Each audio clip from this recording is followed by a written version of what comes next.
Y aquí en Todo por Decir, como siempre, escuchamos todas las voces. Estamos con el doctor Marcos Rullet. ¿Cómo le va, doctor? Es abogado, está por la lista 210 con Silvia Eliade Pérez, Germán Alfaro y para concejal Luis Burgo. Está para legislador en primer término en la lista esta. ¿Cómo le va? Buenos días. Buenos días, ¿cómo le va? Aquí un gusto tenerlo en el estudio. Y bueno, vamos a ver, vamos a saber un poquito más de usted. La gente que no sabe, usted es abogado, ya que acá en San Miguel de Tucumán. Sí, efectivamente. Eh, Soy abogado de hace ya más de 40 años. O Ujú. sea, yo me recibí muy joven, me recibí a los 21 años. Sí, Entonces, en este momento ya, desgraciadamente no existen placas recordatorias de los 40, sino recién de los 50. sí, Pero ya, tengo una larga trayectoria que actué en muchos cargos dentro de la justicia, fuera también, ujú, asesorando a los distintos poderes, pero sí. sin una actuación específicamente política. Ujú. ¿Y por qué política ahora? Después de todo lo que viene haciendo, ¿por qué decidió Eh, involucrarse, que ahora está el candidato a legislador? Mire, la nación argentina siempre ha sido muy generosa con todos nosotros. Sí, Todos hemos podido estudiar, recibirnos sin poner un peso. Hemos sí. podido ejercer prácticamente desde un primer momento. Tuve buena acogida, tuve buena clientela. Sí. Después, sin haberlo buscado, el doctor Colombres, que era juez en ese momento, Ujú. me pidió que fuera de secretario de él y entonces empezó una relativamente breve carrera judicial mía. Entré Sí. como secretario de él y muy poco tiempo después me designaron juez. Sí, Ajá. en esa época no existía el Consejo de la Magistratura y yo justamente por mi falta de actuación política no me veía mayores posibilidades, Ujú. pero me habló en su momento el doctor Cunio Vergés, la señora Origela Rivas, Sí. gente muy cercana al justicialismo de ese entonces, Ujú. y me dijeron, bueno, que estaban buscando mejorar el nivel del Poder Judicial. Ujú. Justo se había producido muchas vacantes como consecuencia del cambio del régimen militar a la democracia. Sí. Entonces, como había muchas vacantes, me dijeron si me interesaba ser juez civil. Bueno, estuve de juez civil Ujú. durante 4 años. En total, entre una cosa y otra, estuve 8 años dentro del Poder Judicial. Lo pude conocer muy de adentro Ujú. y ver toda su miseria y sus grandezas, ¿no? Desgraciadamente lo que más se pudo ver, lo que más pude darme cuenta, Sí. es de la burocratización que tiene totalmente ahí. Que, o Ujú. sea, y en algunos casos, por supuesto, siempre hay excepciones, no se puede generalizar, Sí. pero la falta de vocación real de servicio, de hacer justicia. O Ujú. sea, uno ve que son más proclives a decir la norma tal, dice tal cosa, aun cuando se den cuenta en su foro interno de que sean normas injustas, y Ujú. entonces, bueno, entonces por atrás de eso rechazar la demanda. Entonces yo cuando llegué a mi cargo como juez, dije, no, para mí la prioridad es hacer justicia Sí. y las leyes tienen que estar subordinadas a eso. Así que fui de los primeros en sostener, creo que con 20 o 30 años de anticipación a lo que dijo la Corte, que los Ujú. jueces tenían la facultad de declarar de oficio la inconstitucionalidad de las normas. De hecho, digamos, esto me van a retar lo que están en materia de expropiaciones. Ajá.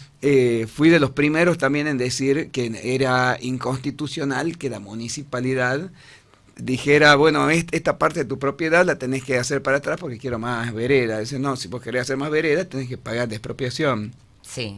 Después le vino una catarata, por supuesto, de juicio de expropiación inversa a la municipalidad, pero no era culpa mía, sino culpa de tratar de quedarse con propiedades ajenas Claro. sin pagarlas. O sea, Ujú. justamente me fueron a hablar y yo les dije, en ese momento creo que estaba, era un poco un poco antes, un poco después de Raúl Martínez Araoz. Sí. Y yo les dije, miren, si no quieren eso, tienen que ustedes planificar cómo van a ser las expropiaciones y saber que las tienen que pagar. No tratar de quedarse gratis, y justamente lo que más caro sale es tratar de hacer las cosas gratis. Pero bueno, siempre con eso, esa siempre con esa ha sido una convicción absoluta. Bueno, es parte de una formación conforme la cual los derechos individuales están por encima del interés público, entre comillas. Por supuesto, el interés público prevalece siempre sobre el interés particular cuando es un interés público real.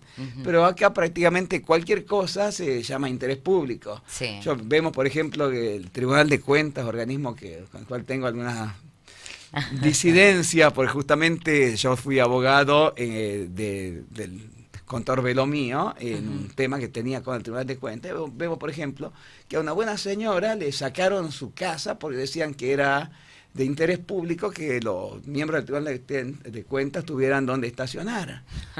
En vez de pagarse un estacionamiento de 2 pesos por mes, le tienen que sacar la casa a una señora. Así es una barbaridad. Entonces, bueno, pero así como eso, digamos, yo siempre he estado un poco en la contra. Peleando por la justicia. Peleando por la justicia, y muchas veces, desgraciadamente, el principal factor de injusticia llegaba a ser el propio Estado. Entonces, por eso medio que me han hecho fama de pelear contra el Estado. No es que yo pelee, al revés, a mí me encanta, creo que el Estado es un organismo necesario, importantísimo, pero que no es un leviatán que puede fagocitar los intereses individuales, sino justamente es un simple marco para que las personas puedan desarrollar sus propios intereses individuales sin mayor intervención estatal. Claro.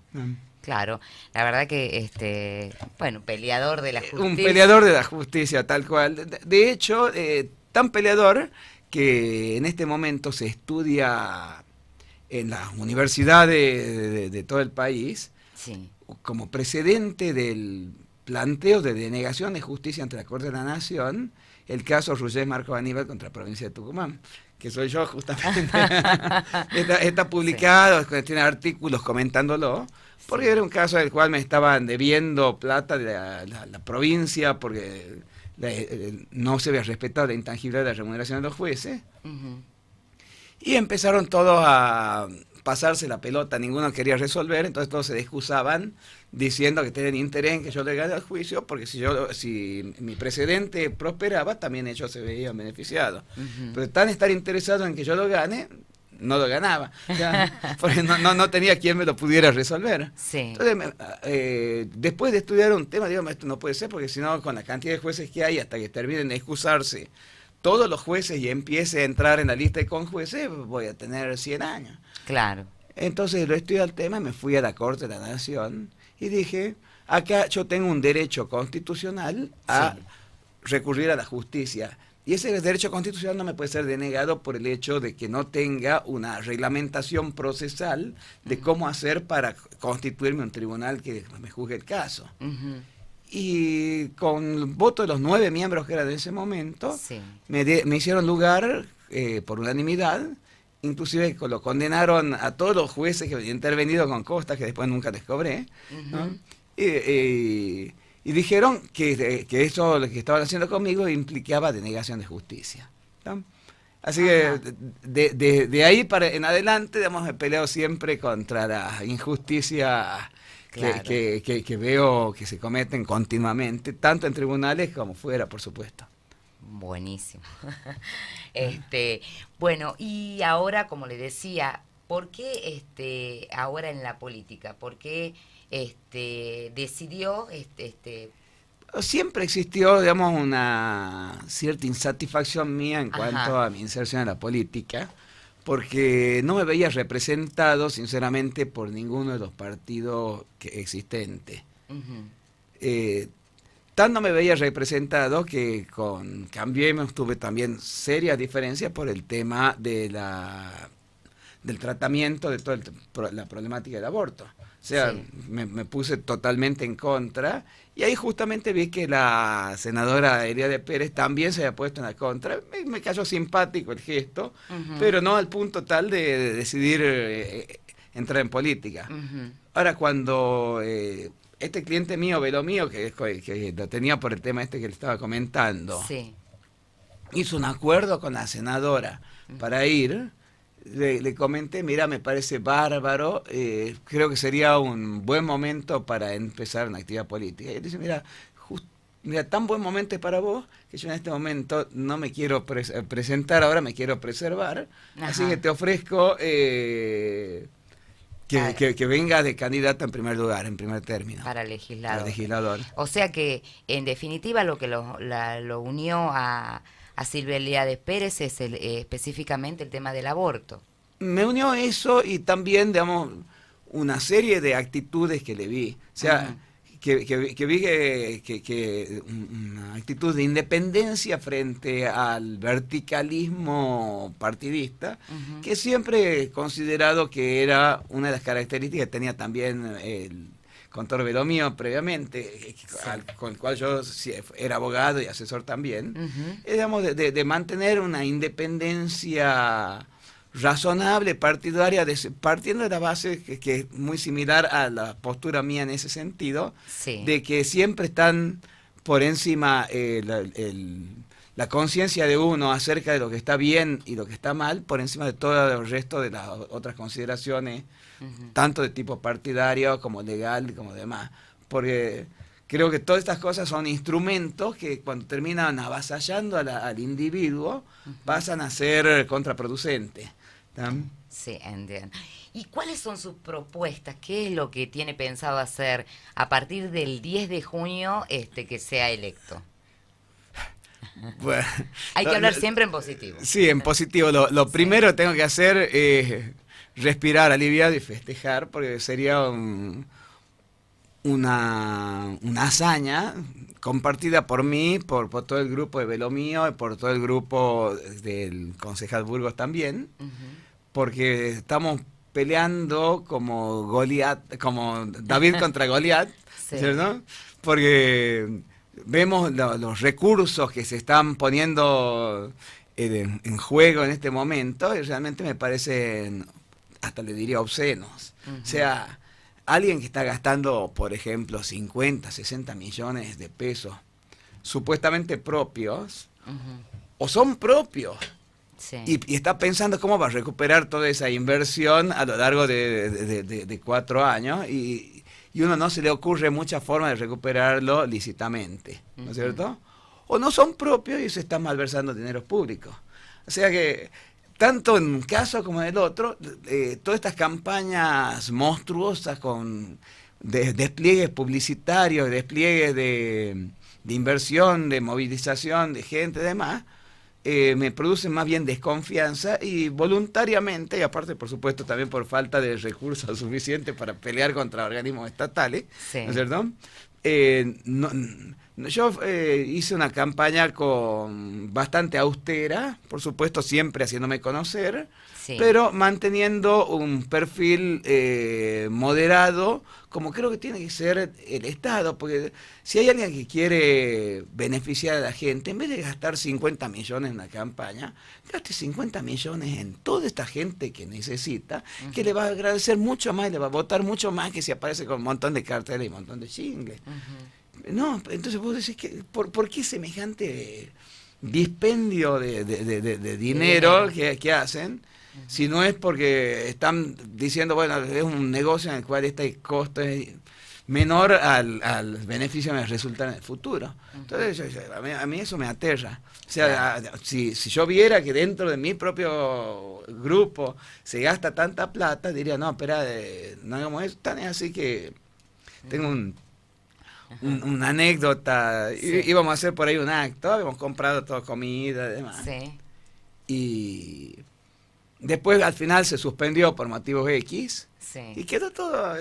Toda la comida. ¿Y qué hacemos? Y era día sábado. Y digo, bueno, lo regalemos, hay mucha gente que necesita.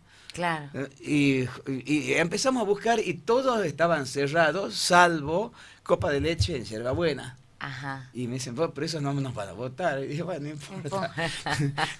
Si los que tienen hambre no son solamente los que nos votan, son todos. Son todos. Así que bueno. Mucha gente. Sí, mucha gente. Bueno, después me hablaron para agradecer, ¿no? Pero Son esas pequeñas anécdotas que uno tiene de las Uno campañas, va generando, ¿no? Sí.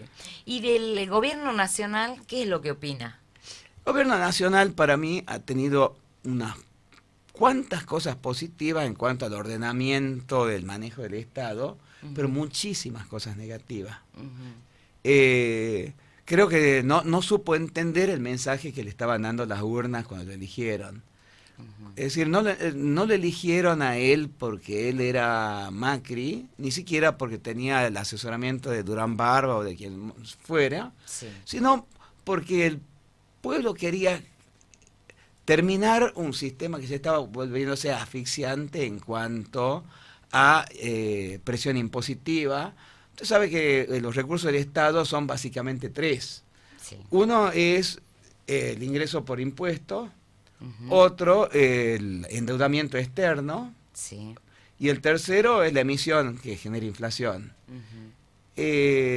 Tanto en la época de Cristina como ahora también en la época de Macri, tenemos unos niveles de endeudamiento, unos niveles de emisión y una presión impositiva que hacen sumamente difícil que el país pueda prosperar con creación de fuentes de trabajo. O sea, acá hay una persecución contra el que quiere crear fuentes de trabajo. Desgraciadamente, si no es con las reglamentaciones previas, los impuestos, la licuación, la retención que le hacen en los bancos, los anticipos de impuestos a los ingresos brutos, los anticipos de impuestos a las ganancias, anticipos de todo. Entonces, si uno después para poder recuperar la plata que ha anticipado por ganancias que supuestamente va a tener, tiene que ganar fortuna. Exacto. Entonces, el país poco a poco iba decayendo y Macri en eso no hizo absolutamente nada. Desgraciadamente, tampoco del otro lado había. Yo recuerdo, buscaba por internet y veía en todos lados la disminución de la superficie sembrada de soja, de poroto, de maíz, de frutilla, de todo iba disminuyendo. Claro.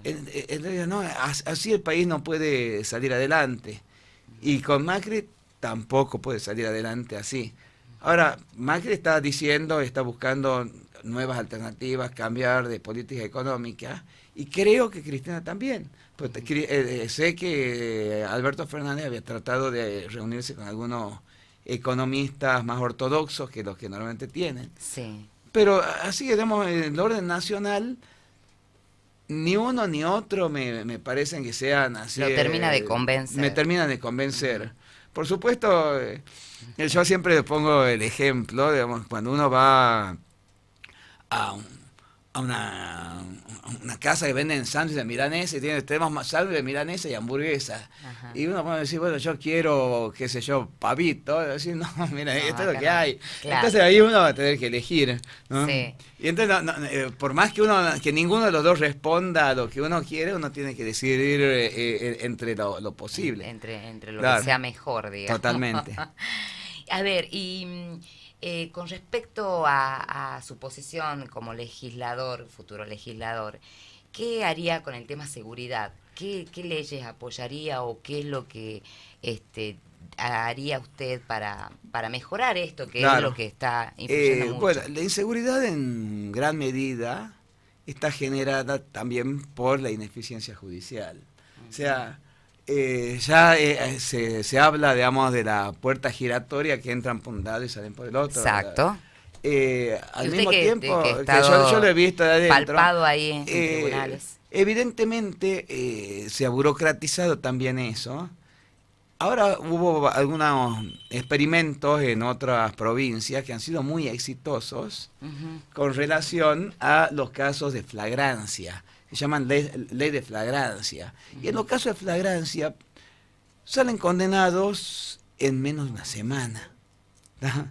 ¿Por qué? Porque si alguien se ha sido encontrado en flagrante delito, en el momento de comisión de un delito, Sí. todo estar haciendo demorar el expediente por averiguación de antecedentes, huellas dactilares, análisis, digamos, qué sé yo, de dosajes de alcohol Sí. en la sangre, cosas por el estilo, también son muy interesantes, pero no hacen al tema A la de rapidez, fondo, digamos, digamos, claro. lo que quiere la sociedad es eso, Es digamos, que lo y solucionen que lo ya. solucionen ya. Entonces, porque son cosas que no afectan después oportunamente a la cuestión de fondo. Entonces, no pueden demorar la cuestión de fondo por ese tipo de investigaciones colaterales. Ujú. Y eso es lo que vieron con las leyes de flagrancia. Y creo que también para todos los otros asuntos se puede hacer algo similar. O Sí. sea, dividir el expediente en dos partes, uno sobre la investigación del hecho y otra sobre la investigación de los antecedentes. Ujú. En definitiva, la investigación de los antecedentes pierde trascendencia con relación a la investigación del hecho. Por si alguien es inocente, que lo hayan investigado y demás, y después sale que no tiene nada que ver, realmente se ha perdido tiempo para el imputado, se ha perdido tiempo para la sociedad, se ha perdido recursos para todo el mundo. Ujú. ¿Mm? Pero no solamente eso, por supuesto, no solamente leyes de flagrancia, nada por el estilo. Creo que la seguridad también está muy relacionado con el entorno general. O sea, si hay un lugar que está totalmente lleno de pasto, oscuro, y Sí. demás, evidentemente va a haber ahí más posibilidades de que se cometan Más delitos delitos, sí. que en otro lado. Yo recuerdo antes, años atrás, Sí. cuando yo era chico, hablaban de, mira, te vamos a decir al vigilante de la esquina, o sea, no Sí. supongo que se debe acordar, nosotros hablábamos del vigilante de la esquina, digamos, era una especie de cuco, ¿no? Pero el vigilante de la esquina era una institución importante, había presencia policial en las calles. Ujú. Pasa algo, uno ve una persona que le está pegando a una mujer, no es lo mismo que haya uno a que entre, si hay uno en cada esquina, en menos de un minuto de cuatro Los esquinas más el reduce, otro, ahí claro. tenés 5 para solucionar este problema. En Ujú. cambio, si vos tenés que empezar a hablar para ver que cuándo va a venir alguien Ujú. y que no aparezca nadie o que no tienen plata para la nafta, Claro. entonces, claro, más bien que el delito se incrementa. Los que te dicen que no tiene nada que ver el delito con la celeridad del castigo, o con la violencia del castigo y demás, son todo afirmaciones contrafácticas, porque uno ve que los lugares donde realmente existe una Una policía presencia, eficiencia, una claro. presencia y algo así, se disminuye drásticamente la cantidad de delitos.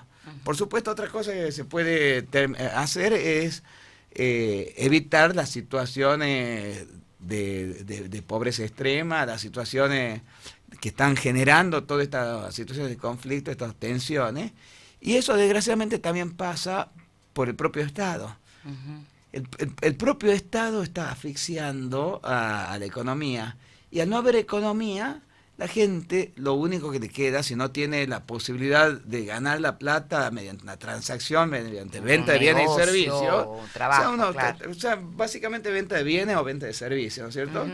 Entonces, ¿qué otra alternativa le tiene? ¿Morirse Claro. de hambre? No, entonces tiene que salir y buscar, desgraciadamente, estas vías alternativas Ujú. ilícitas, por supuesto, pero el Estado no hace ahí el mea culpa en cuanto a que toda la situación de la Que se está economía debiendo. también está Sí. generando estas situaciones. Ujú. Estas situaciones son una consecuencia natural del desempleo.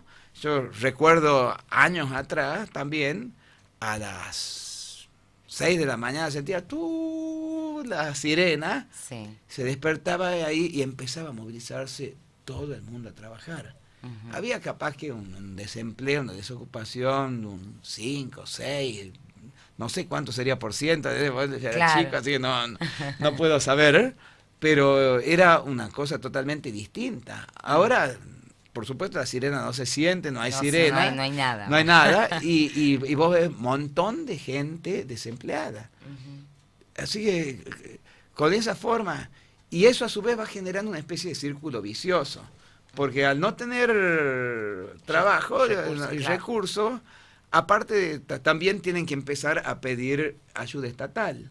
Y la ayuda estatal al mismo tiempo le establece un piso, pero también un techo. Ujú. O sea, nadie se va a morir de hambre, pero tampoco nadie se va a hacer millonario con ayuda estatal, ¿no es cierto? Totalmente de acuerdo, Así sí. que le está poniendo un techo y hay mucha gente que hasta por atrás de eso está perdiendo su iniciativa individual. Hay gente que te dice, no, mire, ¿sabes lo que pasa? Si yo entro a trabajar voy a perder el plan. Y si pierdo el plan, después no sé, después me despiden y quedo sin el pan y sin la torta, ¿no es cierto? Entonces, Claro. y por atrás de eso prefieren mantenerse en una situación, digamos, bordeando con la miseria, pero que Algo es seguro, algo digamos. seguro. Claro. Y eso nos lleva también a otra situación, que es que el ser humano prefiere a veces la seguridad a la prosperidad. Desgraciadamente, si uno los vuelve incompatibles, va a terminar siendo seguridad y no prosperidad. Pero la forma es tratar de que no sean dos términos incompatibles, contrapuestos. Hay que tratar de conseguir prosperidad y que esa prosperidad traiga la Traiga la seguridad. seguridad, así es.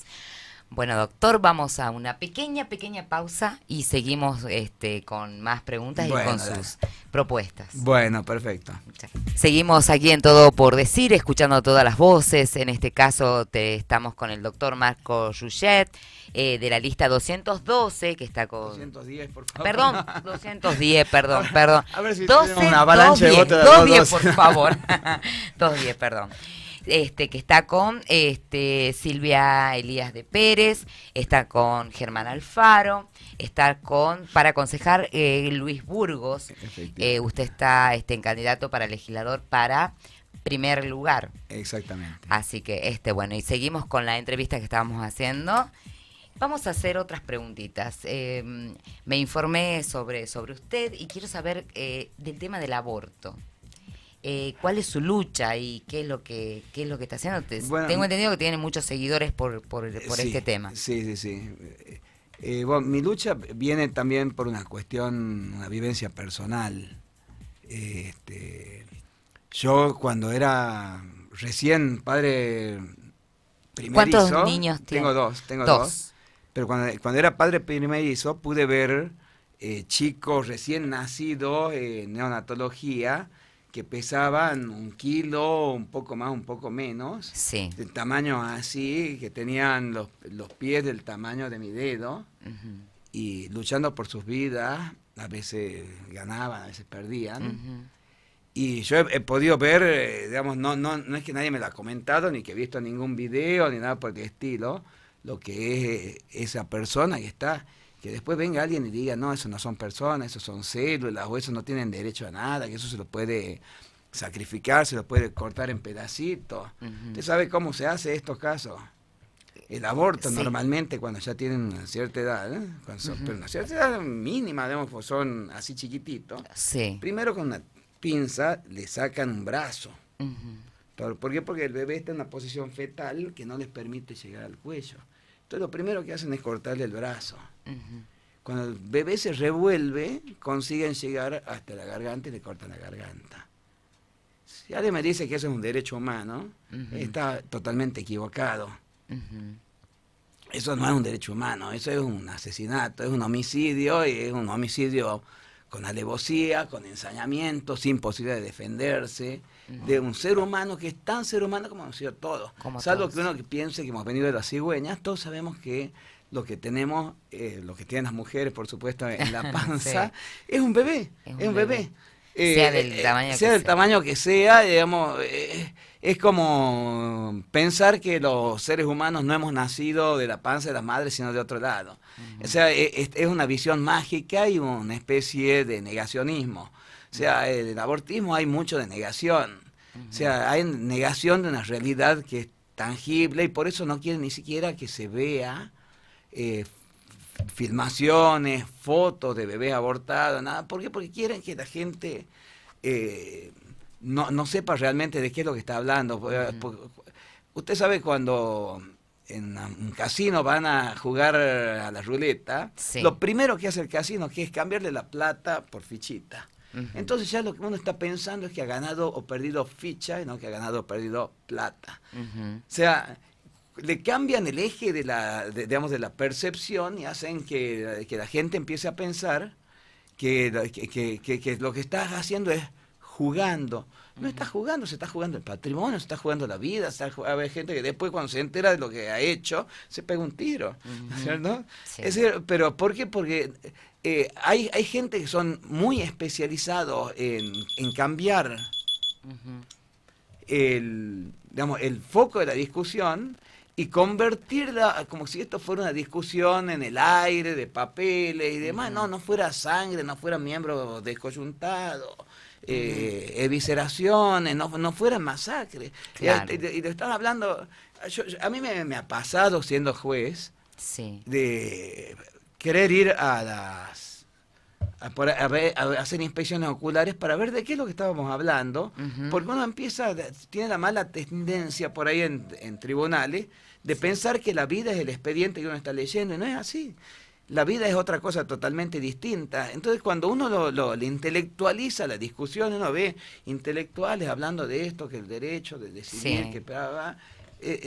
está perdiendo la vivencia de lo que realmente se está discutiendo. Y se piensa que lo que está discutiendo es una cosa totalmente distinta. Por eso es que aparece esta imagen gigante del bebé que hizo una arquitecta local, amiga mía, que se llama Ina Baza, que al margen, digamos, de discusiones que podemos tener, discrepancia en otros temas, en este tema estamos totalmente de acuerdo, comprometidos, ¿sí? Pero aparte de eso, digamos, desde un punto de vista como abogado, sí. Conozco cómo ha ido generándose y naciendo el derecho, el reconocimiento del derecho de todos los seres humanos. Esto empieza poco después de la Segunda Guerra Mundial, que vemos que había masacres, que había miles, millones de personas que habían muerto y decían, no, estos no son seres humanos, no tienen derecho. Y entonces un gran filósofo francés, que es Jacques Maritain, llama a varias personas para hacer la Declaración Universal de los Derechos del Hombre, que es la base de la formación de las Naciones Unidas. Sí. Y en el año 48 salen diciendo, todo ser humano tiene derecho a la vida. Y después lo ratifica la Convención Interamericana de Derechos, que forma la OEA, también en el año 48, diciendo todos los seres humanos tienen derecho. Inclusive en el tema de violación. Inclusive, a ver, ya de eso primero voy a seguir con la parte de los antecedentes legislativos y demás. Después, como se empezó a plantear también el tema, porque hay una especie, digamos, de tensión continua entre gente que por motivos X, que no son los motivos de la gente, ni de interés de la gente, quiere que se desconozca que es un gran avance de la humanidad, que es reconocer que todos los humanos tienen derecho de por sí por el solo hecho de ser seres humanos. Y entonces pensé, bueno, pero que capaz que cuando todavía no han nacido, y entonces después le ponen un nuevo clavo para que quede dicho así, cuando sale el Pacto de San José de Costa Rica, en el cual dice, todos tienen derechos humanos a partir de la concepción. Ahora, como eso chocaba contra la legislación de Brasil y de Estados Unidos, dicen, le pongamos en general desde la concepción. Por supuesto, después aceptaron que sea en general y ahora el artículo dice, tiene derecho en general de la concepción. Pero el hecho de que sea en general, por más que no es lo que uno hubiera querido, hace que las excepciones tienen que ser sumamente restrictivas y no tan amplios como todos los sistemas de aborto que se están tratando de implementar. En los sistemas que están queriendo implementar, hasta las 14 semanas, primero eran 12, después dijeron 14 porque querían incluir a los que querían averiguar algunas características propias, si eran Down o no, entonces hasta los 14 semanas, y hasta los 14 semanas dicen es libre. Entonces ya en general de la concepción está totalmente dejado sin efecto. Claro. Y eso no puede dejar de sin efecto en la República Argentina, por el artículo 75, inciso 22 de la Constitución, dice que forman parte de nuestra Constitución todos esos derechos reconocidos en estos tratados internacionales. Entonces, por atrás de eso, entiendo que cualquier discusión sobre sobre el aborto, que parte de la base de que se puede abortar indiscriminadamente, aunque sea a partir del minuto cero, Sí. ya está violando todos estos tratados internacionales. Y dice que no, que de todas formas, aún en los casos de interrupción no puede ser arbitrario. Es decir, no puede ser al solo arbitrario, tiene dos acepciones. Arbitrario es de alguien que es malo, que es este tipo de arbitrario, ¿no? Pero también arbitrario viene del latín de arbitrium, que significa voluntad, o sea, a la sola voluntad. Significa, no puede depender solamente de la voluntad de una sola persona, tiene que haber algún tipo de resguardo de los derechos justamente de este ser humano que está allá en la panza.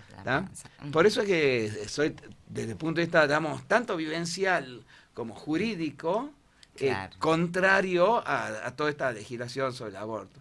Usted me ha dicho el tema de la violación. Sí. El tema de la violación es muy complicado. Hay una tergiversación que ha venido desde muy antiguo. Cuando sale el código penal nuestro, el año 1921, era aún antes de que apareciera Hitler siquiera, pero era una época sumamente racistas. Entonces hasta se decía que la gente que no tenía sangre pura, o sea, como más o menos con Harry Potter, eso de la sangre pura, ¿no?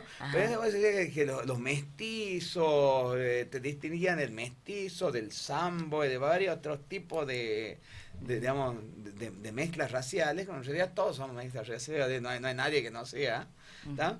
Pero y decían que esos y los que eran productos de violación de mujer idiota o demente, podían ser abortados. Después lo sacaron el tema de los mestizos y demás, porque en Argentina eso iba a ser una masacre, pero quedó que la mujer idiota, que la violación a mujer idiota o demente, pero no se lo hizo para darle un beneficio a la mujer idiota o demente que después pudiera ser extendido a todas las mujeres, sino al revés, se lo hizo como un castigo, como una norma eugenésica, diciendo, no, acá lo que puede llegar a salir de un violador y una idiota demente es un monstruito, más o menos. Lo cual, por supuesto, después los posteriores estudios científicos demuestran que es falso. Perfectamente, pero después cuando cuando empiezan a tratar de tergiversar ese derecho, empiezan a buscar los antecedentes y encuentran que el antecedente remoto de todo esto era una norma que había en un código suizo, y en el cual se decían que se había desinterpretado la palabra, porque acá hablaba de violación o abuso deshonesto, en el Código Penal nuestro, entonces que se había desinterpretado las palabras, que se lo había traducido mal y que lo que quería decir era, por un lado, violación, y por otro lado, abusos que se llamaban, lo que acá se llama abuso deshonesto, eran ultraje a mujer idiota o demente. Pero, independientemente, digamos, de esas construcciones artificiales de índole lingüística, lo cierto es que nuestro Código Penal, el único caso en el cual permitía, y sigue permitiendo hasta el día de hoy, en el Código, pues no está reformada la norma, era en el caso de mujer idiota o demente. Hubo hubo una reforma que hizo Sebastián Soler, un gran penalista en una época, para introducir toda su investigación lingüística como derecho positivo. Pero esa investigación, digamos, como eso se hizo en la época militar, después cuando se volvió a la democracia se derogó todo eso y se volvió al texto original. Y en el texto original no está previsto. ¿Qué es lo que pasa? Después empezó a salir la costumbre, una costumbre contraria a derecha, de que como existía la posibilidad de que el médico no fuera punible en caso de aborto de mujer violada y el proceso por violación con la lentitud de nuestra ley no duraba más de 9 meses, empezaron algunos médicos a pedir autorización judicial para la práctica de esto. lo cual es un error. Imagínense que usted hable por teléfono y dice, mire, le he visto a mi marido con otra persona, deme autorización para matarlo por emoción violenta. O sea, Claro. ¿qué diría el juez? Mire, si usted está realmente en emoción violenta, lo quiere matar, mátelo y después lo juzgamos. Si eso es la tarea del juez, es juzgar, no autorizar. O sea, Claro. o sea Se entiende. y se convirtió lo que era una norma tendiente a exonerar de responsabilidad, a eximir de responsabilidad a alguien que lo hubiera cometido en esa circunstancia, Sí. a convertir en una suerte de autorización previa para la realización de aborto. O sea, una autorización para matar, en definitiva, lo cual era una desviación del sentido de la norma. Pero esa desviación después llega a mayores en el caso del famoso caso Fall, en el cual es denegado en todas las instancias y con denegatoria de todo, la chica se practica el aborto. En esos casos, al margen de que tuviera razón o no para hacerlo, lo que correspondía no era terminar el juicio porque se había vuelto abstracto. Si el juicio era para permitir abortar, el aborto ya se había producido, bien o mal, ya no había causa judicial. Pero lo agarró la corte y dijo, no me voy a dejar que me pongan ahí. En esa época estaba Zaffaroni. Zaffaroni era una persona muy inteligente, pero una inteligencia muy volcada hacia una ideología perversa. O sea, que ahí tendríamos que remontarnos mucho más atrás. Sí. Cuando sale el manifiesto comunista y el Capital de Marx sostiene que todo el sistema jurídico y el sistema moral, el sistema religioso, etcétera, etcétera, de un país, Sí. eran lo que él llamaba la superestructura ideológica que estaba sosteniendo una infraestructura económica. Y que eran, en definitiva, todo, digamos, cuentos que no tenían un sustento real para mantener una situación de opresión. Entonces, agarrando la misma línea argumental, Zaffaroni, un discurso que es claramente, digamos, de inspiración marxista, Sí. dice que los delitos no existen realmente, que en realidad lo que existe es una sociedad que incrimina o desincrimina determinadas conductas en función de los intereses de la clase dominante. ¿Tá? Se entiende, Es decir, toda la idea que uno tiene de que la ley sirve para que las cosas, para decir qué es lo que está bien y lo que está mal, cae en pedacitos. Ya la ley pasa a ser simplemente un instrumento técnico. Y ahí en eso entra a unirse a otros autores, como puede ser Kelsen o Cosio y demás autores de filosofía del derecho, que dicen que el derecho es solamente la norma que impone el más fuerte.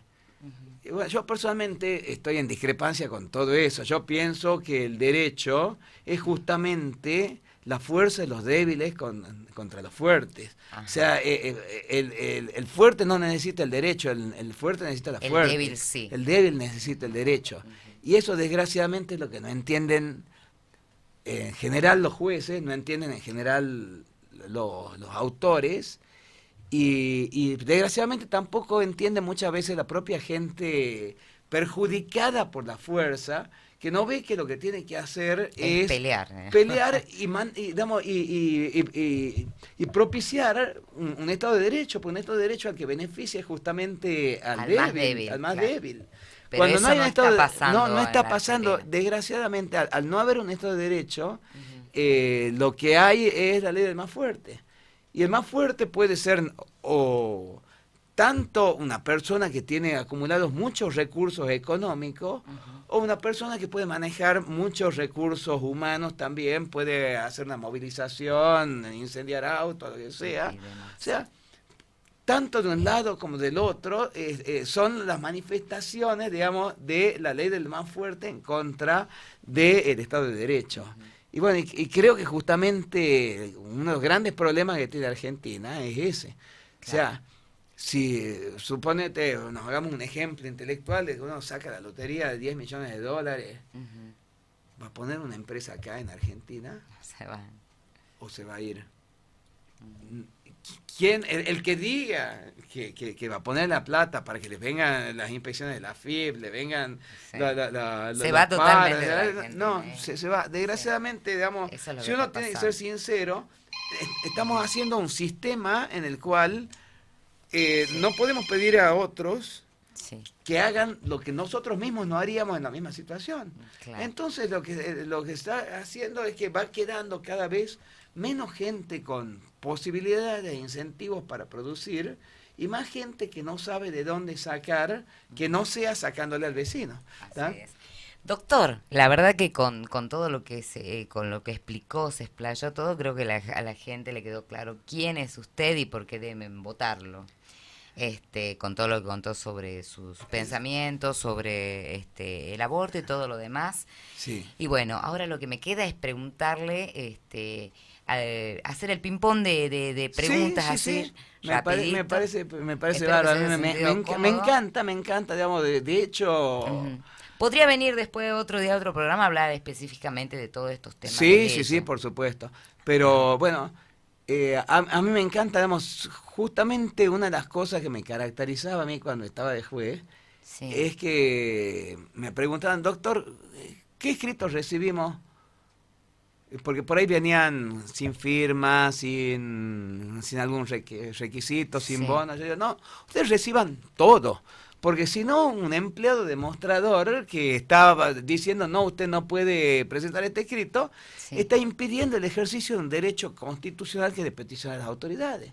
Ujú. Igual acá, que cuando vienen toda la gente que pone 20 barreras para acceder a Sí, una persona, para acceder a un legislador, para acceder a un concejal, a un ministro o a quien sea, sí, también están impidiendo el acceso del derecho de petición a las autoridades. Hay que recibir a todo el mundo. Si claro. alguien se ha El tomado su derecho a la tiempo, justicia, así para que la claro, gente lo no, entienda. en general el derecho a la justicia y el derecho a pedir por ahí ni siquiera porque sea justo, sino porque está su derecho de pedir. O sea, Claro. por ahí hay una persona que viene a pedirte plata, ¿por qué? Porque nada, pero no porque sea justo, pues Ujú, necesito. ujú. Y bueno, ¿por qué vas a decir no, o por qué vas a pensar que tu propio tiempo es más importante que el de la persona que se ha venido capaz que de 300 kilómetros de distancia a pedirte algo y que está esperando mucho tiempo hasta poder verte? Es, es una cuestión, digamos, de respeto al Y otro, de de respeto educación, sí. que es una cosa que justamente tengo por ahí muchas discusiones Ujú, con, que yo con el tema que en otro programa televisivo hablaba yo de Evita. ujú. Hay un libro fantástico de Marcos Aguinis Sí. acerca de Evita, justamente. Ujú. Marcos Aguinis lo presentó acá en Tucumán y lo habló sobre ese tema, sobre haciendo la presentación del libro Irene Benito, de la Sí. Gaceta, y después hubo una comida no me acuerdo si era en el Catalina, uno de esos hoteles de ahí frente Ajá. Al parque. frente al parque. Y bueno, y ahí estuvimos hablando largo y tendido, y él contándome, y me regaló un Un libro libro. sobre Evita. Yo le regalé unos libros míos que tengo también sobre derecho. Sí, que son 5 publicados que me Sí, no, pero hay dos Sí. básicos que son Las venas de nuestras falsas Temis y Descubriendo a Temis, que son, digamos, Temis es la diosa de la justicia y la venda es justamente la venda que lo ponen como si fuera una ventaja y que justamente en peronismo le habían sacado esa venda y realmente tenían razón porque Temis no tenía venda. Ajá. Es Ajá. decir, bueno, pero ahí cuando me hablaba de este De tema, Vita, de sí. Evita, yo me contaba que ella recién había llegado a ser la primera dama, iba en el auto oficial, hacía un frío que de congelarse, y ella ve, dice, pobre gente, todo esto que están esperando el ómnibus, súbalo, ¿no? Ujú. Y bueno, y esa es la actitud. Al margen de, digamos, puede haber tenido muchas otras cosas malas, puede haber hecho muchas cosas cuestionables, pero la actitud que ella tenía era justamente esa. La de la humildad, Sí, la de exactamente. ayudar. Ujú. y el compromiso. Bueno, era una de las preguntas que yo Exactamente. le quería hacer, era Evita, Ah, ¿qué mira vos. pensaba de Evita Perón? Mansur, del gobernador de la provincia. Bueno, Mansur, en uno de los aspectos que a mí realmente me importa mucho, que es el tema de no despenalizar el aborto, se declaró profundamente pro vida. Lástima que después, en algunos casos particulares, Sí. lo vi flaqueando. No fue totalmente consecuente con sus principios. Ujú. Aparte, ha llevado la provincia, digamos, ordenadamente. No ha habido grandes problemas de falta de recursos para pagar.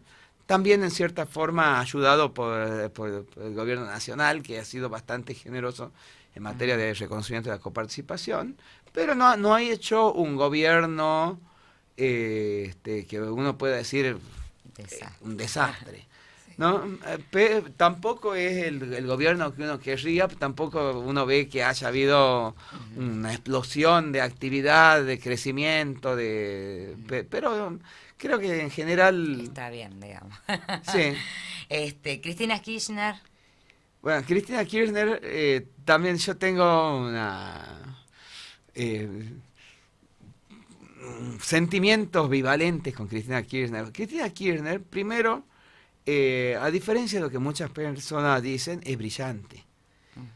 Es brillante, sobre todo una mujer que pueda hablar durante horas sobre química, diciendo que el agua es H2O, ¿no es cierto?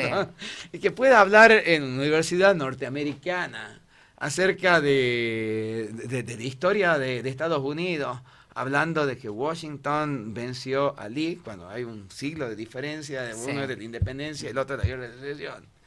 Y que pese a eso, nadie se le ría, porque todo el mundo dice, ¿por qué? Porque todo el mundo lo que se da cuenta es que una mujer que sepa o no sepa, siempre tiene algo que decir, tiene una palabra para decir, aún sobre lo que no sabe. O sea, pero la veo justamente en eso, por ahí demasiado atada al propio relato y no a la realidad. O sea, Exacto. y eso me parece preocupante.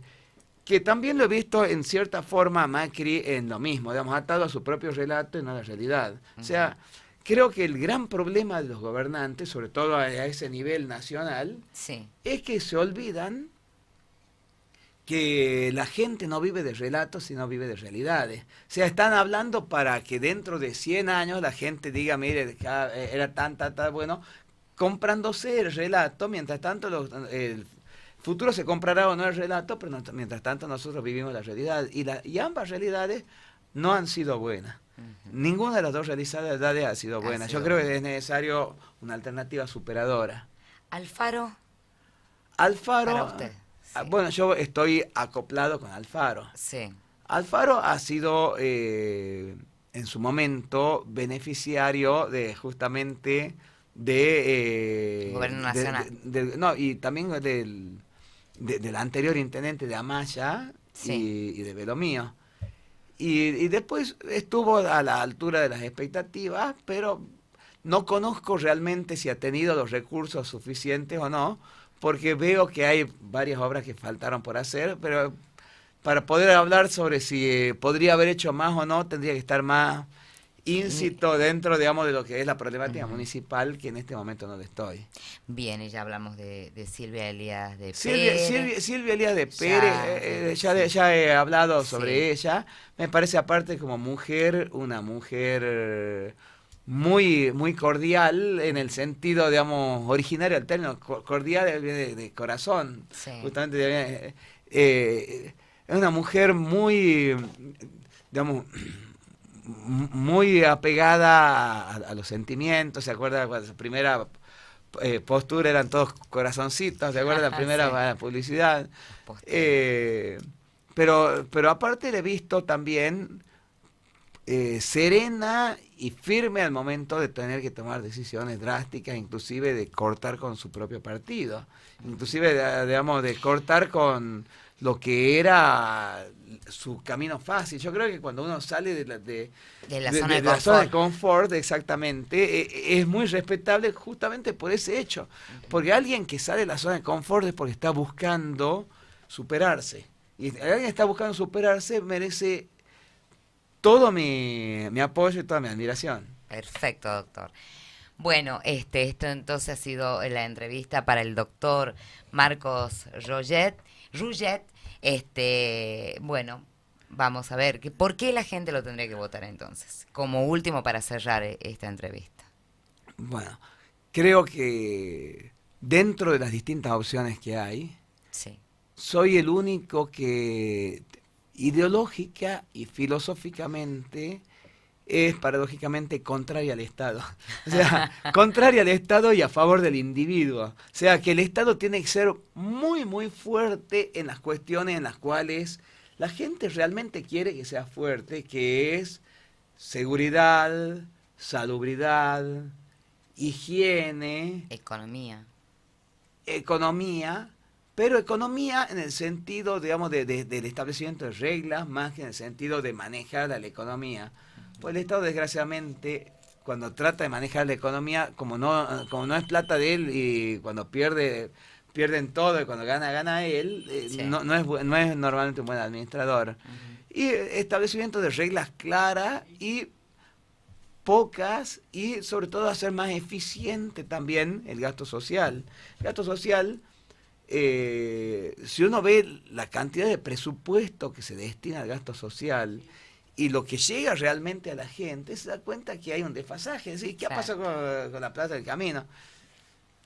Todos sospechamos de dónde se dio la plata de por medio, ¿no? Pero aparte de eso, aparte de esa cuestión estrictamente, digamos, filosófica, he tenido ya una fuerte participación en la formación de leyes como asesor justamente de legisladores. He participado en el armado de proyectos económicos gigantes, he sido asesor de Nación Fideicomiso, del Instituto Interamericano de Cooperación para la Agricultura, para armado de proyectos enormes, algunos de ellos hasta tan grandes, sí, que la gente ni me creería que son míos, como puede ser el gasoducto subfluvial, subatlántico vendría a ser, porque es entre Tierra del Fuego y Cabo Vírgenes, que eso fue... Yo hice la licitación, yo desde Nación Fideicomiso propicié, porque decían, donde hay mucho gas para Argentina es en Tierra del Fuego, justamente Tierra del Fuego, es de fuego por todos esos fuegos que vienen del gas venteado, sí, y que no se apaga nunca. Y después parece que ahora por alguna tontera de turbina, alguna cosa que ya no esté más ahí, sí, no está proveyendo todo el gas que estaba previsto, pero es un gasoducto subacuático que atravesó desde Tierra del Fuego hasta el continente. Y ese, el que hizo todos los pliegos de licitación fui yo. Después, si quiero, digamos, otro caso, sí, con el macrismo, sin ser macrista, sí, pero me contrataron para hacer los pliegos de lo que se llamaba el Centro Metropolitano de Tecnología, que quiso hacer Macri dentro de Parque Patricio, en oposición a Tecnópolis, que estaban haciendo a la orden nacional, y que también lo hizo. También eso fue obra mía, ¿no? Mire, pero tenemos para hablar, doctor. No tengo para hablar años, ¿no? pero para que venga, digamos, cuando quiera. A mí me encanta, sí, digamos, desgraciadamente cuando me pongo a hablar es medio difícil de callar. Pero ya estamos llegando al final del programa. Bueno, muchos éxitos para este domingo, y bueno, ya estaríamos otro encuentro para que nos cuente más sobre todas las cosas que viene haciendo. Bueno, perfecto. Bueno, les recordamos, lista 210. Así es. Para legislador en primera instancia. Como concejal está Luis Burgos, Silvia Elías de Pérez para gobernadora, y era Germán Alfaro. Y Germán Alfaro para intendente nuevamente. Así es. Bueno, un gusto, doctor. Muy bien, un gusto mío, por favor. Gracias. Esto ha sido todo por hoy. Nos reencontramos mañana a las 9 de la mañana nuevamente. Todo por decir, escuchando las voces de todos los candidatos.